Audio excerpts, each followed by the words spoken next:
Udavindakantinindi Chitrapatashatika Krishna Bhatta Vingate. Namaste, querida gente linda, ¿cómo están? Bienvenidos a este ciclo de lecturas que vamos a tener.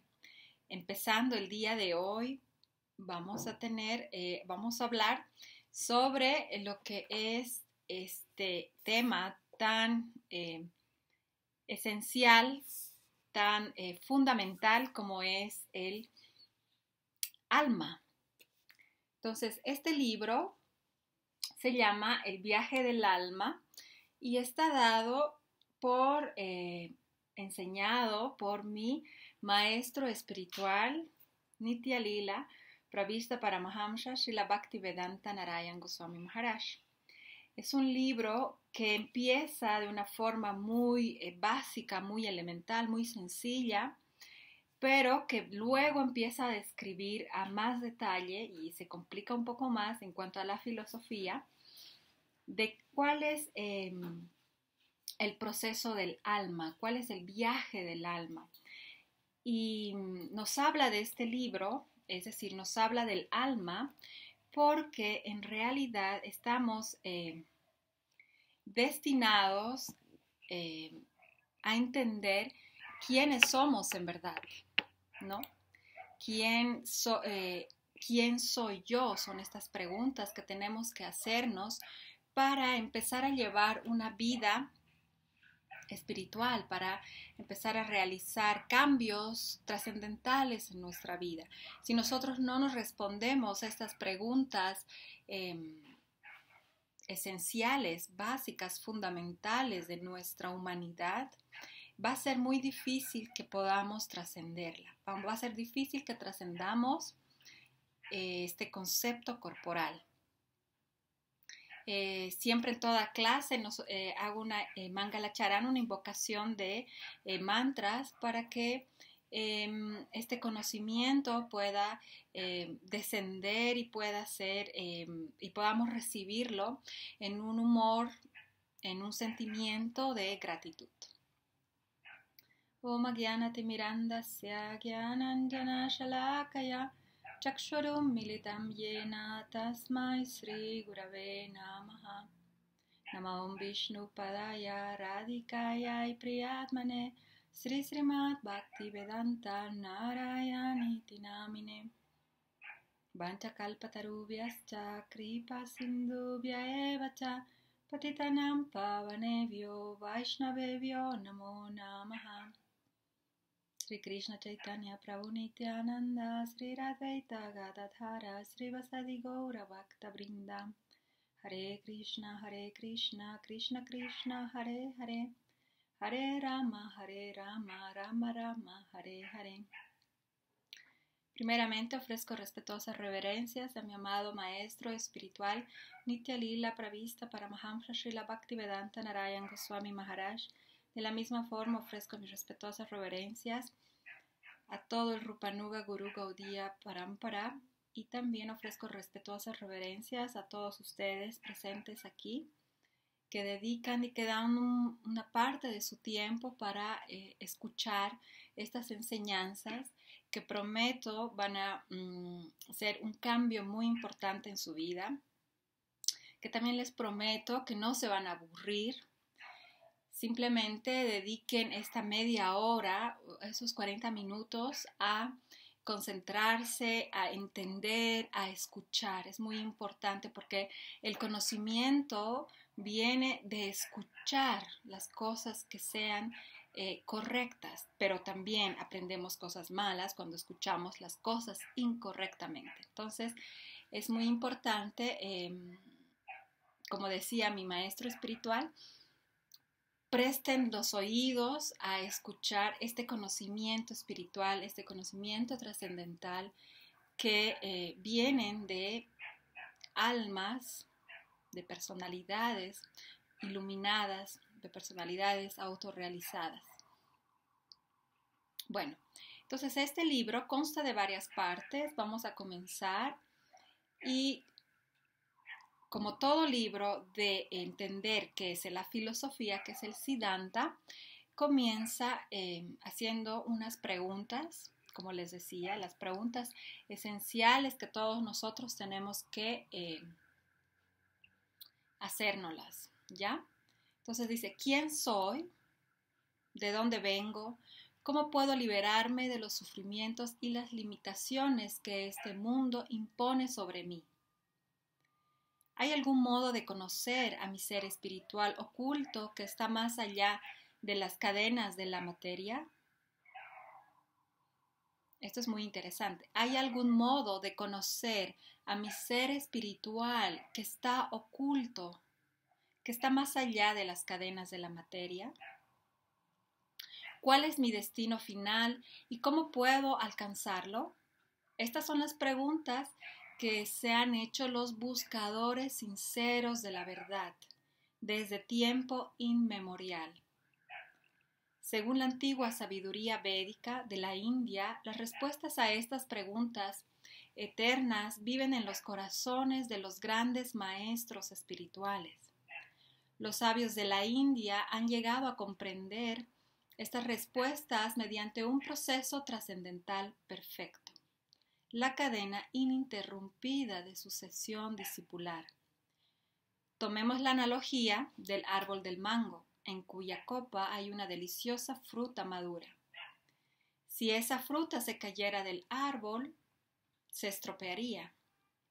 Para que llegue abajo intacta, es necesario que pase de una persona a otra.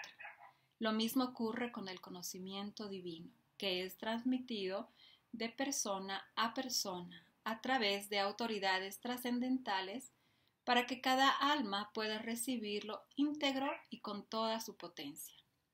El viaje del alma llega a nosotros mediante una antigua sucesión de maestros espirituales cuya misión es asistir, es ayudarte al alma en su viaje al destino supremo. Es muy interesante entender esto porque estamos todos en un viaje. No es este lugar nuestro destino final, no es este mundo nuestra última parada. Estamos de viaje, estamos de paso, y debemos continuar. Porque si no hubiera esa continuación, o no se diría están de viaje, entonces significaría que por siempre tuviéramos que quedarnos aquí, que por siempre tuviéramos que residir aquí. Entonces no debiera existir la muerte, ¿verdad? Si esta fuese nuestra última parada, si esta fuese nuestro último destino, entonces todos deberíamos permanecer aquí. No debiera haber ese otro cambio que es la muerte. Si nos ponemos a pensar y si en verdad queremos convertirnos en buscadores sinceros de la verdad, entonces tenemos que ver con ojos de afrontar cuáles son las realidades que nos rodean para encontrar esa verdad absoluta. Encontrando la verdad absoluta no significa que voy a ver afuera. La verdad absoluta la llevamos todos dentro, pero tenemos que hacer esa introspección. Y muchos de nosotros no sabemos cómo hacerla. Muchos de nosotros hacemos una introspección, pero nos quedamos en el nivel mental. Aún así, no hemos visto a nuestra alma espiritual. Aún así, necesitamos la ayuda de alguien que nos ayude a encontrar nuestro ser espiritual que dice que está oculto. Entonces, aquí viene en la primera parte de este libro que nos dice en quién podemos confiar. Para recibir este conocimiento tan importante, tan trascendental, tan esencial en nuestra vida, no puedes recibirlo de una persona que no lo ha experimentado.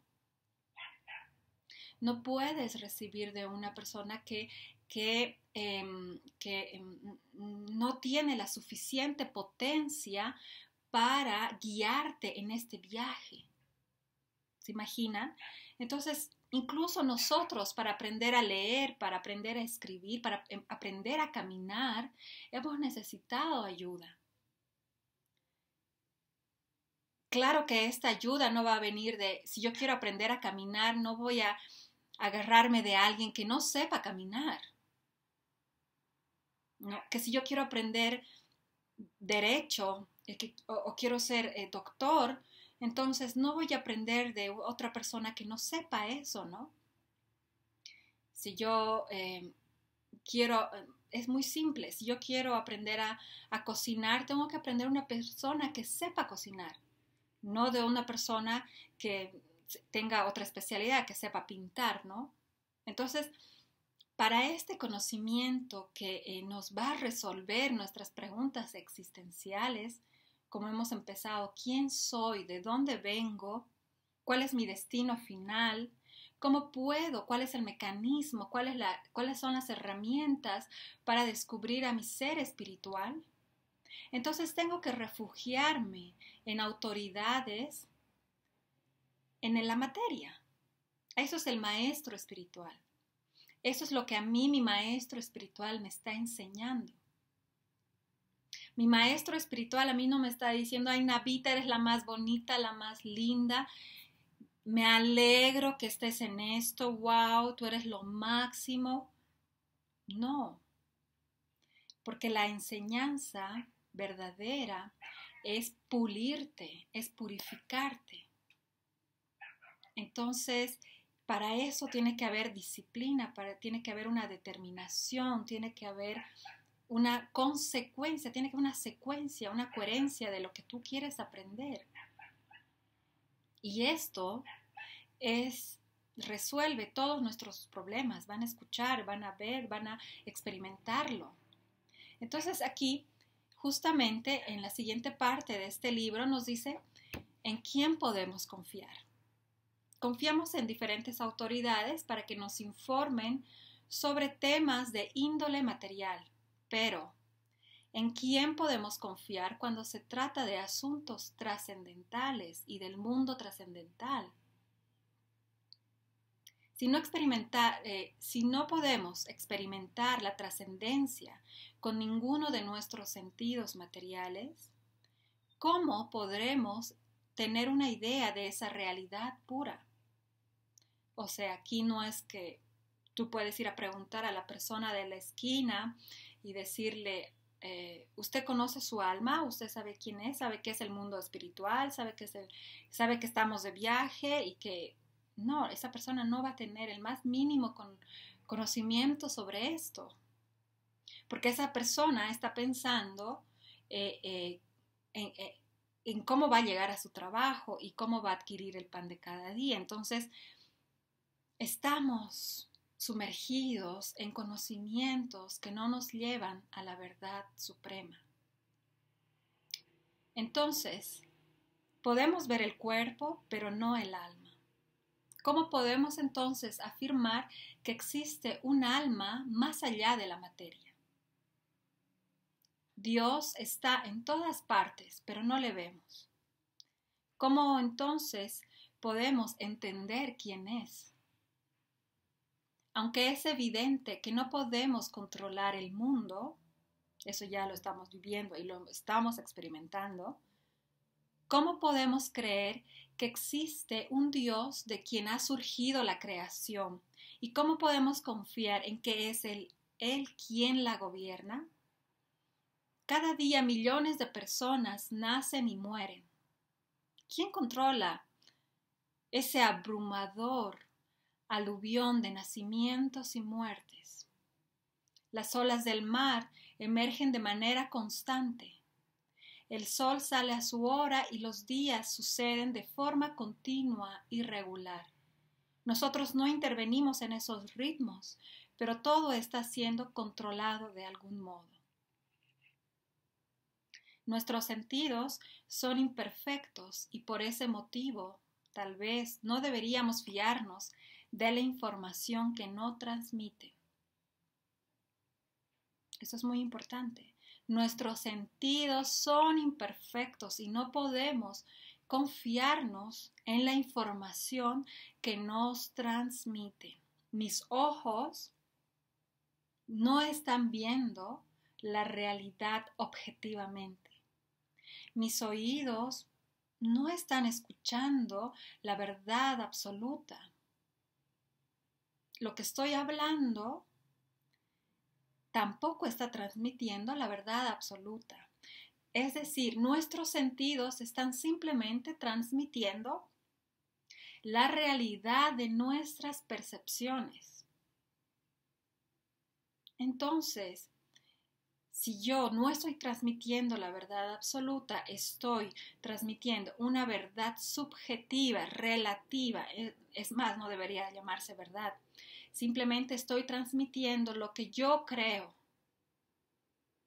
¿no? Lo que yo he vivido, lo que yo he experimentado, cómo yo veo el mundo, de acuerdo a mis propias experiencias, ¿no? Entonces, si yo he tenido experiencias de mucho, que me ha pasado muchas traiciones, muchos engaños, entonces, ¿cuál va a ser la percepción del mundo? Mi percepción del mundo va a ser de que todos te pueden engañar, ¿verdad? Entonces, si yo transmito eso y digo a otra persona, ¿sabes qué? Todos te pueden engañar. Y esa persona repite lo mismo y a la otra persona, entonces funciona como un teléfono descompuesto. No sé si alguna vez han jugado, hay un juego de teléfono descompuesto que uno le dice a la oreja del otro una frase, una oración, y la otra va pasando así, pero al final de cuentas, cuando la última persona repite lo que la primera persona supuestamente dijo, no es lo mismo. Entonces, vivimos en un complejo de mensajes distorsionados, porque cada uno de nosotros está proyectando una idea de sus propias experiencias, porque cada uno de nosotros está hablando de dónde está, de lo que está pensando y de lo que está sintiendo. Y nuestros sentidos son imperfectos porque no vemos la realidad absoluta tal cual es, objetiva. Como decía este escritor famoso William Blake, decía, no es que tú estás en el mundo está en ti. Tú creas tus percepciones. Entonces, ¿en quién podemos confiar? ¿En qué persona tú vas a confiar? ¿De qué persona tú vas a escuchar? Y vas a decir, sí, es verdad, este conocimiento es cierto. Lo que me está diciendo es de verdad. Si cada uno de nosotros está viviendo su propia proyección, en su propia imperfección, o que cada uno de nosotros está viviendo su proceso de purificación. Entonces, nuestros ojos ni siquiera pueden ver la parte interna de los párpados, que es lo más cercano a ellos, y mucho menos el interior del cuerpo. Y lo que es más importante, no pueden ver el alma que hay dentro del cuerpo. Nuestros sentidos materiales, la vista, el oído, el tacto, y sobre todo en lo que respecta a asuntos trascendentales, no podemos confiar ni en los sentidos materiales imperfectos, ni en las autoridades que se basan en los sentidos para formular sus conclusiones. Los pragmáticos dicen que solo podemos confiar en aquello que vemos, pero muchas veces afirmamos que es realidad algo que está fuera del alcance de nuestra visión. Un día viajaba en tren con mi Gurudeva, explica mi maestro espiritual, ¿no? Un agente de ferrocarriles se acercó a él y le preguntó, ¿cree en Dios? Sí, respondió Gurudeva. Yo no creo en Dios porque no le puedo ver, respondió el otro hombre. Solo creo en lo que veo. Y Gurudeva respondió, eso no es del todo cierto. Usted cree en muchas cosas que no ha visto. ¿Puede decir quién es su padre? El oficial dijo el hombre de la persona que conocía como su padre. ¿Cómo sabe que es su padre? Preguntó Gurudeva. ¿Tiene alguna prueba? Comprendiendo que no la tenía, el agente se sintió incómodo. Su madre le había dicho, este es tu padre, y él aseguraba que era lo que le decía era esa evidencia. No tenemos más recurso que confiar en que nuestra madre no nos va a engañar.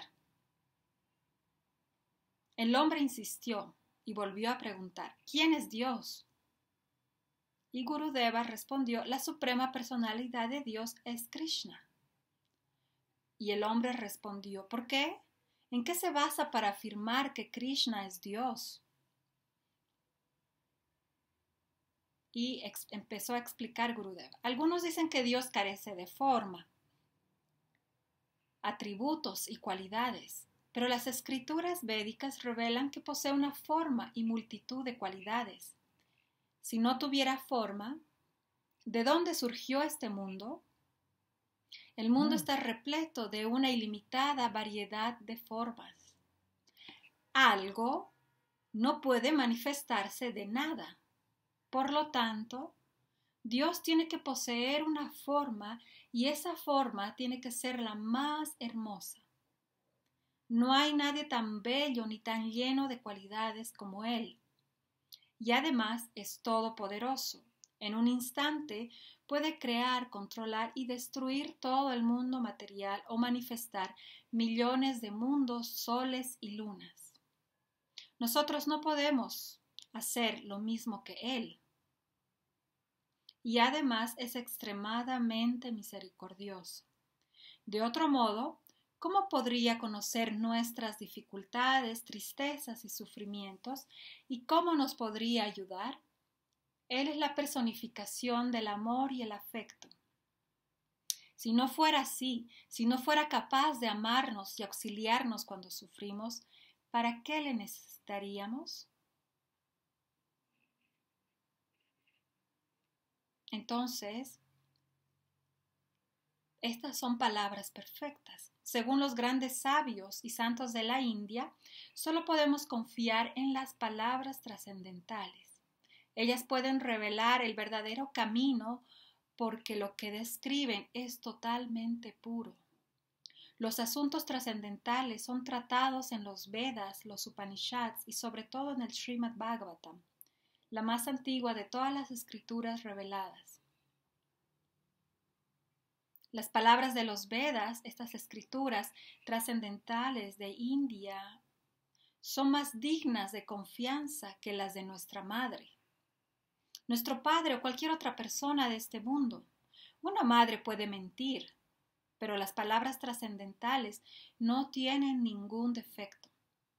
Según muchos sabios, los Vedas y sobre todo el Srimad Bhagavatam, la evidencia suprema, son los libros más acreditados que existen sobre sabiduría divina. A veces especulamos sobre lo que vemos.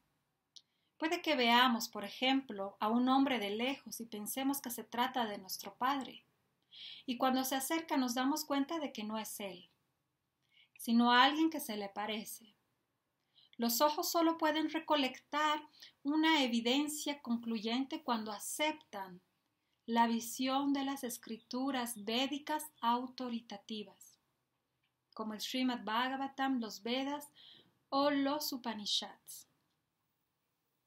¿Qué se refiere a eso? Se refiere que la compilación de estas escrituras de los Vedas, Veda quiere decir conocimiento.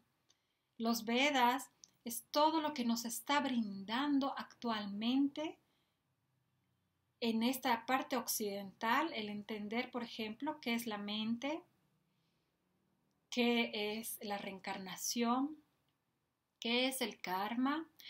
Todos estos temas han sido revelados ya hace millones de años en estas escrituras trascendentales de los Vedas.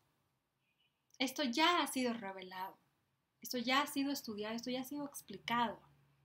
No son nuevas modas como a este lado occidental estamos tratando de ponerlo. Y también este conocimiento de los Vedas son manifestaciones de rishis como Vyasa, de sabios que en su propia meditación, en su propio samadhi o en su propio trance o en su propio éxtasis lo han experimentado y lo han escrito. No es que ellos agarraron un libro y agarraron otro y dijeron, a ver, voy a mezclarlos, ponerlos a la licuadora y voy a ver qué sale de esto. Como actualmente pasa. Actualmente está pasando eso, que el conocimiento está siendo reciclado y además para hacerlo mío voy a poner mi opinión, para hacerlo mío voy a poner mi comentario. Entonces, estas escrituras de los Vedas que nos han traído todas estas prácticas de yoga, de pranayama, de meditación, de técnicas, todo está escrito en este libro por estos sabios que lo han experimentado.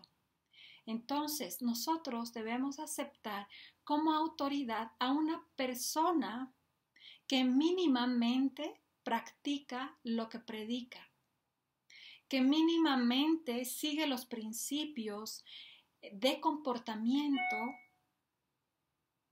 que prescriben en estas escrituras. Como les decía, nosotros tenemos los sentidos imperfectos, entonces, ¿qué es lo que podemos enseñar? Si yo estoy confundiendo algo que veo y especulo alrededor de lo que veo, ¿de dónde voy a recibir yo una enseñanza verdadera? Solo de una persona que encarne, una persona que vibre, una persona que manifieste y que además te vea el alma. Te vea el alma. No que me vea mi bolsillo, no que me vea cuánta riqueza tengo, no que vea mi cuerpo físico, si soy bonita, si soy fea, no. Que te vea el alma para que te ayude en este viaje. Entonces, los Vedas son esas palabras perfectas que nos ayudan a nosotros en este viaje del alma. Esta compilación vasta que se menciona como los Upanishads, los Puranas, como el Srimad Bhagavatam. Estas son palabras de personas que han alcanzado la perfección y que lo que ellas están diciendo es la verdad. Entonces, en lo personal, yo voy a recibir una autoridad que practique lo que predique, que haya una coherencia. Quiero en lo personal recibir una enseñanza que venga de la pureza de su comportamiento. Porque cualquier persona puede presentar compilaciones, tratados literarios, filosóficos, cualquier persona puede escribir. Cualquier persona puede escribir de la mejor forma sobre su gato, por ejemplo, y puede recibir el Premio Nobel de Literatura. O sea, a esos grados estamos de ignorancia. ¿Qué beneficio yo voy a recibir de leer la historia de un gato?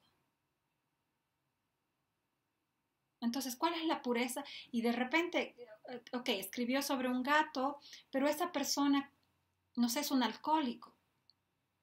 O esa persona es violento. Entonces, ¿qué tipo de enseñanza me está transmitiendo?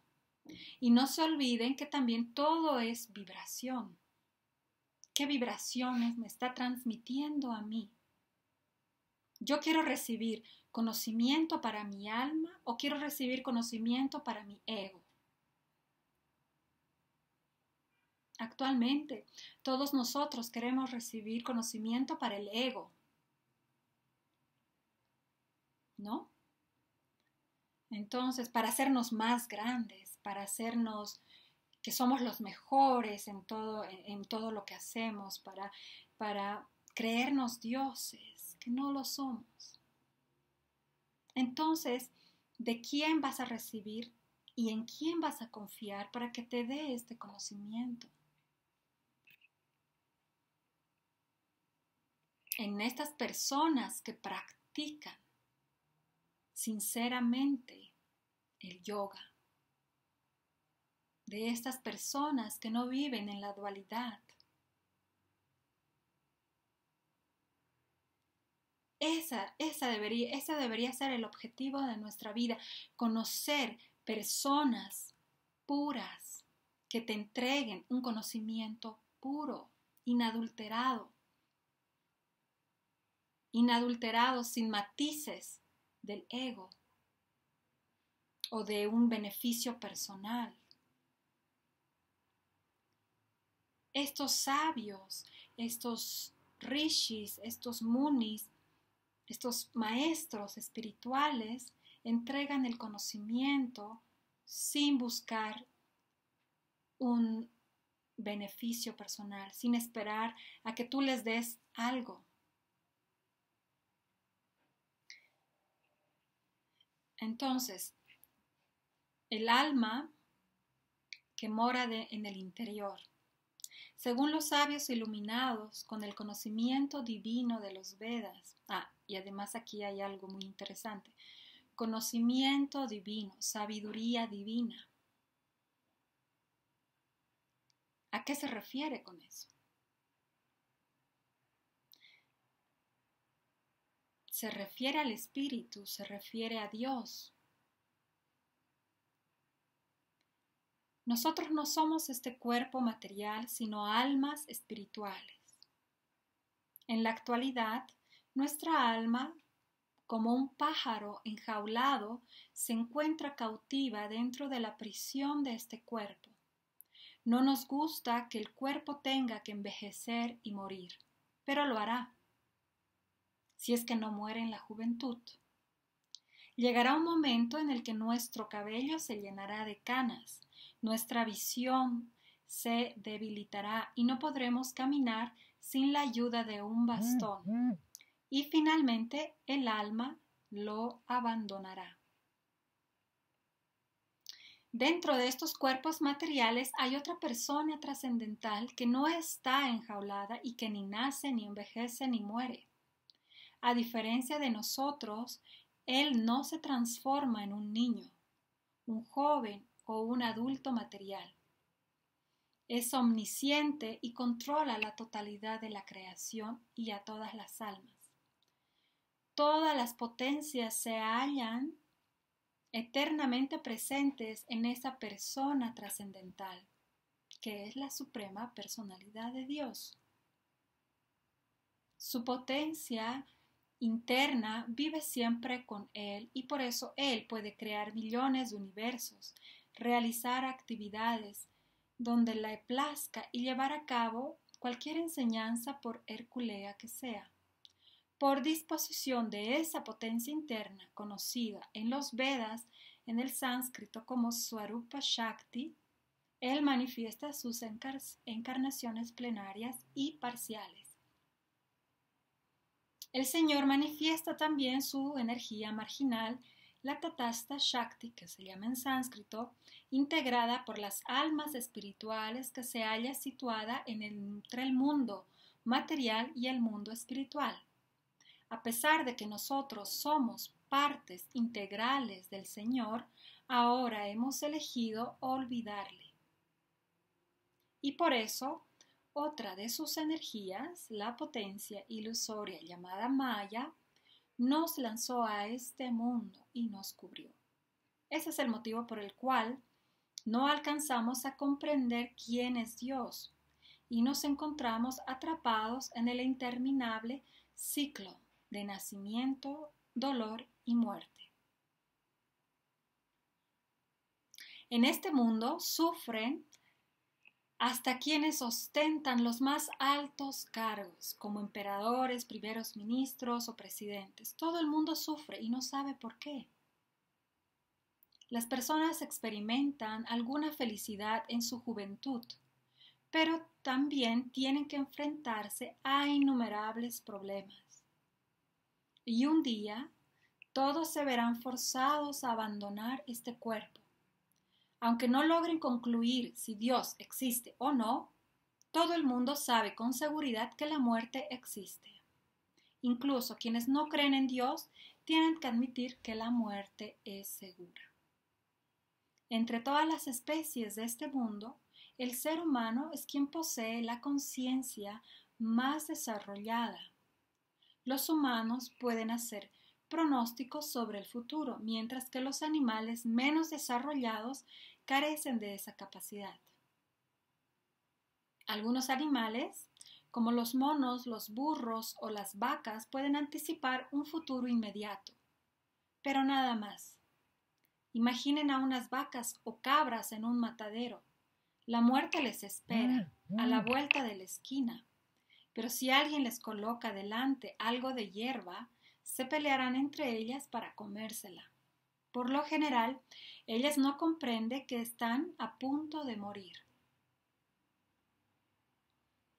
Como seres humanos, nosotros podemos reflexionar sobre temas como la vida o la muerte y anticipar situaciones que ocurrirán en el futuro, pero no somos felices.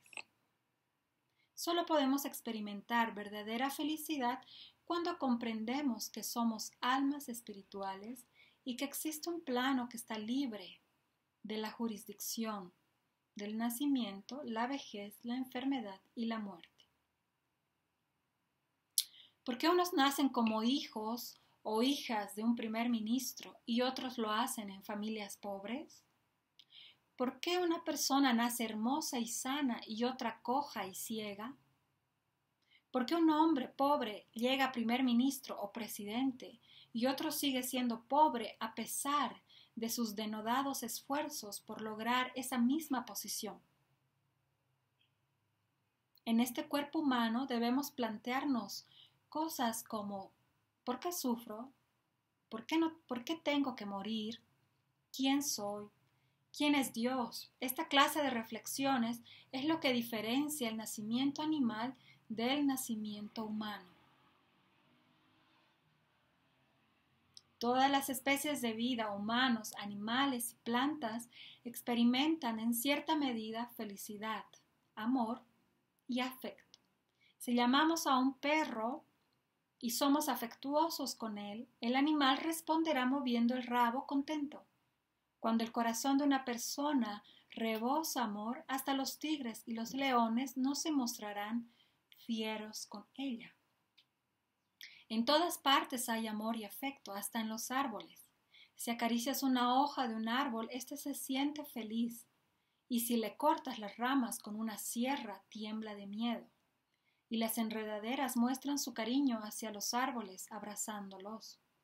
La verdadera religión es amor y afecto divino y puro, y la personificación de la verdadera religión es Dios, a quien las escrituras védicas llaman Krishna.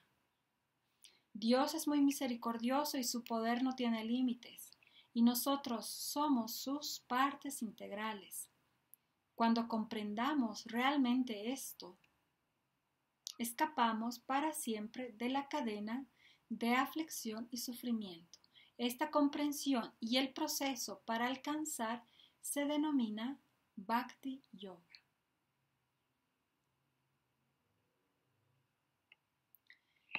Entonces, existe un proceso y existe un método para poder alcanzar esta realización, para poder alcanzar esta experimentación divina de entender que somos un alma espiritual y que como almas espirituales estamos destinados a un plano superior, a un plano de encuentro con Dios. A eso se le llama yoga, la unión de dos almas. Y eso lo vamos a desarrollar más, vamos a continuar nuestra lectura en la próxima clase, que los espero y deseo que todo este conocimiento puedan interiorizarlo cada vez más y poco a poco nos vayamos imbuyendo de este conocimiento y también poderlo practicar en nuestra vida diaria. Ha sido un gusto compartir estos minutos con ustedes. Que estén muy bien, muchos abrazos de luz. Soy Navita y si te gusta, por favor comparte este video porque podemos estar ayudando a muchas otras más personas. Namaste. Kanchana Vyagarvahari Gaurabha